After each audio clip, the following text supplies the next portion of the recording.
Hello students, welcome to exams तैयारी। I M Swapnil Vajpayee और chemistry mentor. आज हम लोग का जितना भी पोर्शन केमिस्ट्री का हमें पढ़ना है, आज उसमें एक मैं ऐसा चैप्टर स्टार्ट करने जा रहा हूँ जिसका इम्पोर्टेंस आप यहीं से समझ सकते हो कि एटलीस्ट हर टॉपिक कहीं ना कहीं इनके सब टॉपिक से जुड़ा हुआ है। आपसे अगर मैं सीधे सीधे बोलूं कि जनरल केमिस्ट्री हो या फिजिकल केमिस्ट्री हो या कुछ ऐसा पार्ट हो जो इनऑर्गेनिक का भी हो, थोड़ा थोड़ा पार्ट लेकर एक ऐसा चैप्टर बनता है केमिकल बॉन्डिंग। केमिकल तो सब में है और उनकी जो बॉन्डिंग है उसकी स्टडी को हम बोलते हैं केमिकल बॉन्डिंग। तो आज मैं केमिकल बॉन्डिंग शुरू करने जा रहा हूं। मेरे हिसाब से ये सबसे ज़्यादा इंपॉर्टेंट चैप्टर है और अगर इस पे कमांड आ जाता है तो इससे रिलेटेड और भी बहुत सारे टॉपिक होते हैं जिसमें हमें दिक्कत होती है, और वो दिक्कत इसलिए होती है क्योंकि हमारा केमिकल बॉन्डिंग चैप्टर जो है पूरी तरह अच्छे से नहीं होता है। तो आज केमिकल बॉन्डिंग शुरू करते हैं और केमिकल बॉन्डिंग के जो फैक्ट होंगे उनके बारे में, जो उनके जो बेसिक फीचर्स होंगे, जो बेसिक पॉइंट्स होंगे, जो पोस्टुलेट्स होंगे, उनको वन बाय वन डिस्कस करेंगे। उनमें क्या एजम्पशंस लिए जाते हैं, कैसे चीजें सॉल्व करी जाती हैं, कैसे चीजें इजी करी जाती हैं, ये सारी चीजें केमिकल बॉन्डिंग में हमें पढ़नी है। तो मैं शुरू करने जा रहा हूं आज केमिकल बॉन्डिंग। और केमिकल बॉन्डिंग में जैसा वर्ड है केमिकल और बॉन्ड, उससे शुरुआत हम लोग करेंगे कि बॉन्ड क्या है। तो आइए शुरू करते हैं chemical bonding.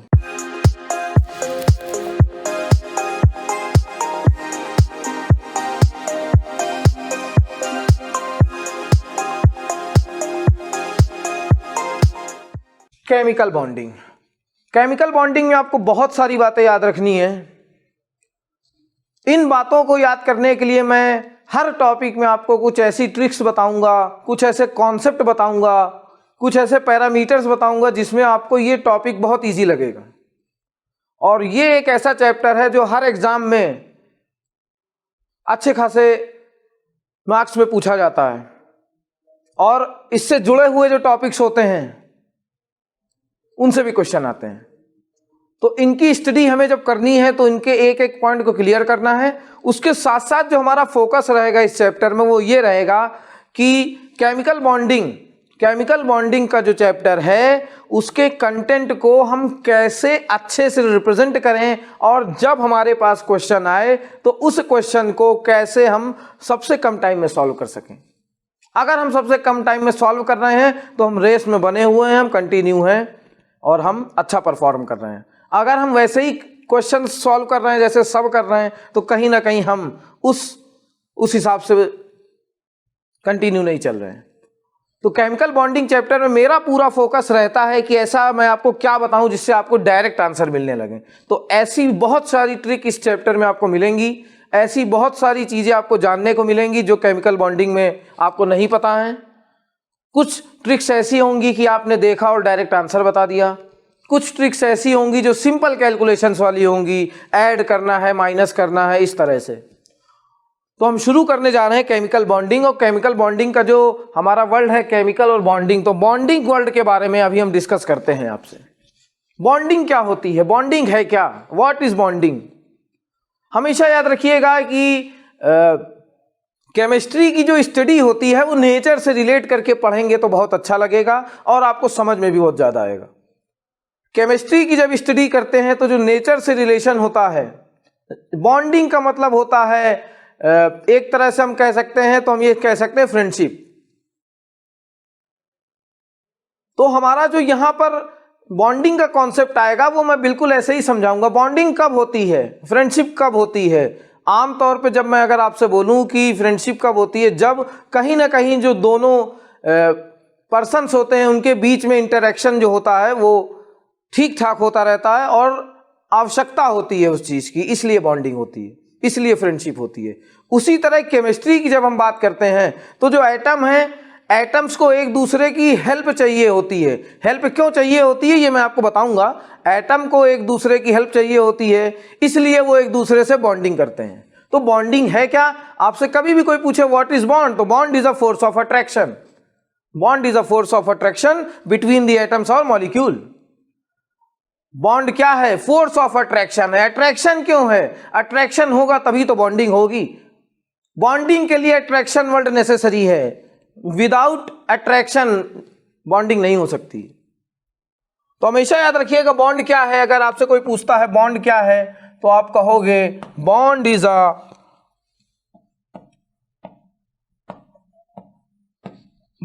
A force of attraction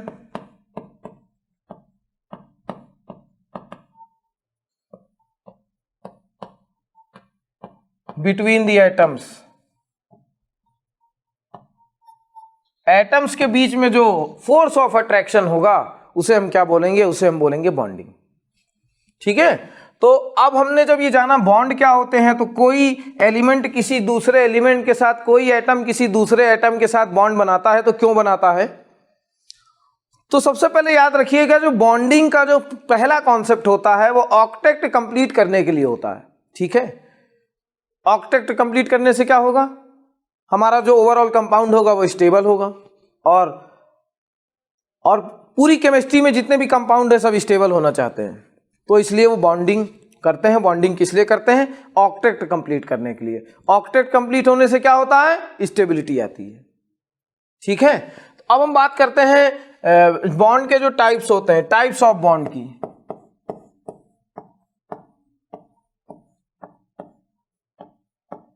example एक साथ देने से अच्छा है इनके टाइप में इनको एक्सप्लेन करते हुए एक एक एग्जाम्पल को समझाया जाए। तो मैंने आपसे अभी बताया बॉन्ड क्या है। Bond is a force of attraction between the atoms. इसके बाद आता है टाइप्स ऑफ बॉन्ड। तो टाइप्स ऑफ बॉन्ड में आपको याद रखना है, बेसिकली अगर मैं आपसे कहता हूं तो जो बॉन्ड है वो बेसिकली 3 टाइप्स के हैं।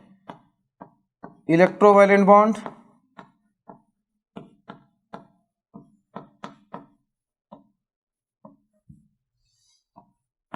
दूसरा है कोवैलेंट बॉन्ड,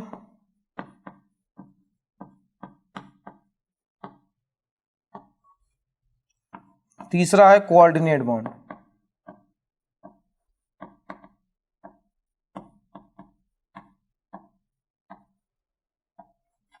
बेसिकली यही 3 बॉन्ड होते हैं जिसके बारे में हमें बेसिक इंफॉर्मेशन पता होना चाहिए। तो मैं शुरू करता हूं पहले इलेक्ट्रोवैलेंट बॉन्ड से।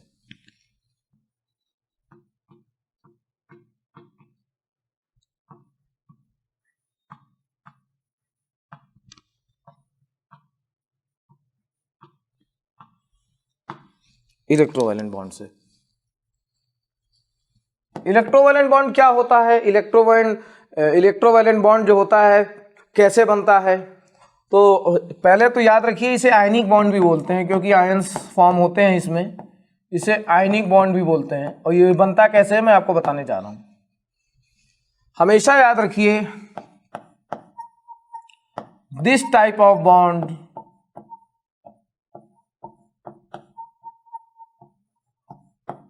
formed by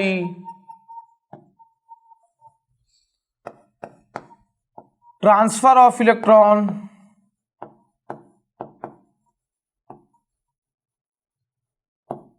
from electropositive to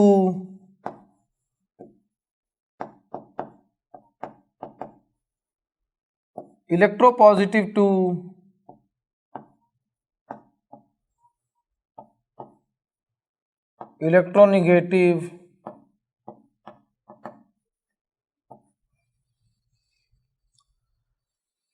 electrovalent bond formed by the transfer of electron from electropositive to electronegative element। कहने का मतलब क्या है? अगर मैं आपसे कहूं कि इलेक्ट्रोवैलेंट बॉन्ड कैसे फॉर्म होता है, तो ट्रांसफर ऑफ इलेक्ट्रॉन से फॉर्म होता है। कैसे फॉर्म होता है? ट्रांसफर ऑफ इलेक्ट्रॉन से फॉर्म होता है। और वो ट्रांसफर ऑफ इलेक्ट्रॉन किसके बीच में होता है? From electropositive to electronegative element. Electropositive से इलेक्ट्रोनेगेटिव एलिमेंट के बीच में। ठीक है। तो इस तरह से हम ये बता सकते हैं आपसे। अब इसको एक्सप्लेन कैसे करेंगे? फॉर एग्जाम्पल हमने लिया NaCl। NaCl आयनिक फॉर्म में ब्रेक हो जाएगा, Na+ और Cl- करेगा। मतलब जो Na है वो एक इलेक्ट्रॉन अपना रिमूव कर देगा। मतलब यहाँ पर अगर Na की बात करते हैं हम तो ये हो जाएगा 2 8, 1। इसी तरह Cl की बात जब हम करते हैं तो Cl एक इलेक्ट्रॉन ऐड करेगा और बना लेगा Cl माइनस। तो जब Cl की बात हम करते हैं तो ये आता है 2 8 7, ये Cl की बात कर रहे हैं। अब आप यहाँ पे देखिएगा Na चाहता है स्टेबल होने के लिए एक इलेक्ट्रॉन को लूज करना। एक इलेक्ट्रॉन जब ये लूज करेगा तो Na के आउटर मोस्ट शेल में 8 इलेक्ट्रॉन होंगे। 8 इलेक्ट्रॉन होंगे तो इसका ऑक्टेट कैसा होगा, कंप्लीट होगा। ऑक्टेट कंप्लीट होगा तो ये स्टेबिलिटी को गेन करेगा। फिर से समझिए, NaCl आयंस में ब्रेक किया Na प्लस और Cl माइनस में, एक इलेक्ट्रॉन रिमूव हो गया तो देखिए क्या हो गया 2 8 1। एक इलेक्ट्रॉन जब हम यहां से रिमूव करेंगे तो एक इलेक्ट्रॉन ये क्यों रिमूव करना चाहता है, ये Na प्लस क्यों होना चाहता है, क्योंकि इसको ऑक्टेट कंप्लीट करना है। ऑक्टेट किस लिए कंप्लीट करना है, स्टेबिलिटी के लिए। ठीक है, तो एक इलेक्ट्रॉन इसका कम हो जाएगा और एक इलेक्ट्रॉन जब इसका कम होगा तो जो Cl होगा, Cl का कॉन्फ़िगरेशन होता है 2 8 7। Cl चाहता है मुझे एक इलेक्ट्रॉन मिल जाए तो ये इलेक्ट्रॉन लूज करेगा और इसको इलेक्ट्रॉन ये वाला जो है, ये वाला जो इलेक्ट्रॉन है वो इसको मिल जाएगा। इससे क्या होगा, Na का एक इलेक्ट्रॉन निकल भी गया और Cl को एक इलेक्ट्रॉन मिल भी गया तो इनके बीच में क्या बन गया, इलेक्ट्रोवैलेंट बॉन्ड बन गया। ये आयंस में ब्रेक होते हैं इसलिए इन्हें क्या बोलते हैं, आयनिक बॉन्ड बोलते हैं। इसलिए इन्हें क्या बोलते हैं, आयनिक बॉन्ड बोलते हैं। तो हम ये कह सकते हैं कि इलेक्ट्रोवैलेंट बॉन्ड कैसे बनता है, ट्रांसफर ऑफ इलेक्ट्रॉन से बनता है। ट्रांसफर ऑफ इलेक्ट्रॉन किसके बीच में होता है, इलेक्ट्रोपॉजिटिव से इलेक्ट्रोनिगेटिव के बीच में। कैसे होता है, ऑक्टेट कंप्लीट करने के लिए होता है। Na281 होता है, अगर एक इलेक्ट्रॉन इसमें Cl के पास चला जाए तो Cl का कॉन्फ़िगरेशन है 2 8 7। तो ये जो 7 है इसमें एक इलेक्ट्रॉन आ जाएगा और ये हो जाएगा 2 8 8, तो ये स्टेबल हो जाएगा। तो Na प्लस और Cl माइनस का कॉन्सेप्ट आपको समझ में आ गया होगा। ठीक है, इसी के बाद एक एग्जांपल और आता है MgCl2 का। MgCl2 का इसको हम देखते हैं तो ऐसे कह सकते हैं Mg प्लस प्लस और Cl माइनस, Cl के दो हैं। तो अगर हम Mg की बात करते हैं इसके कॉन्फ़िगरेशन की तो कितना होता है 2 8, 2। Cl की बात करते हैं 2 8, 7।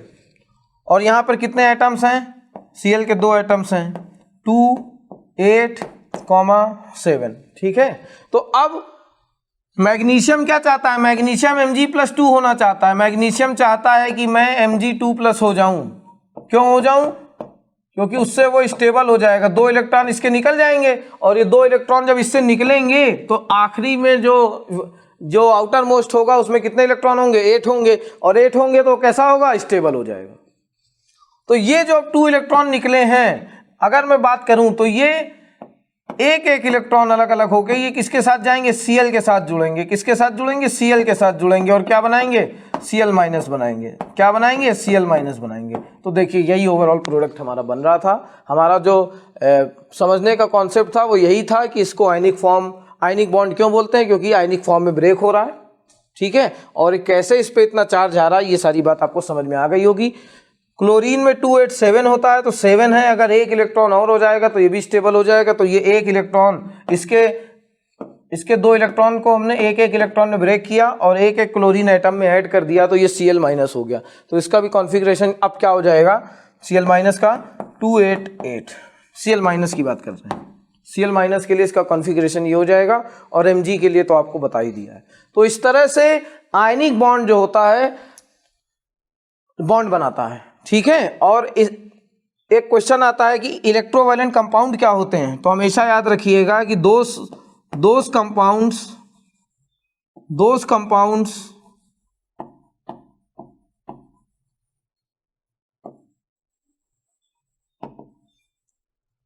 विच हैव इलेक्ट्रोवैलेंट बॉन्ड, ऐसे कंपाउंड जिनके पास इलेक्ट्रोवैलेंट बॉन्ड होते हैं उसे क्या बोलते हैं, इलेक्ट्रोवैलेंट कंपाउंड।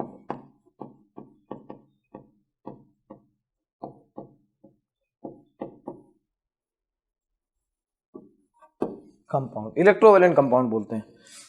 ऐसे compound which have electrovalent bond, उन कंपाउंड्स को क्या बोलेंगे, इलेक्ट्रोवैलेंट।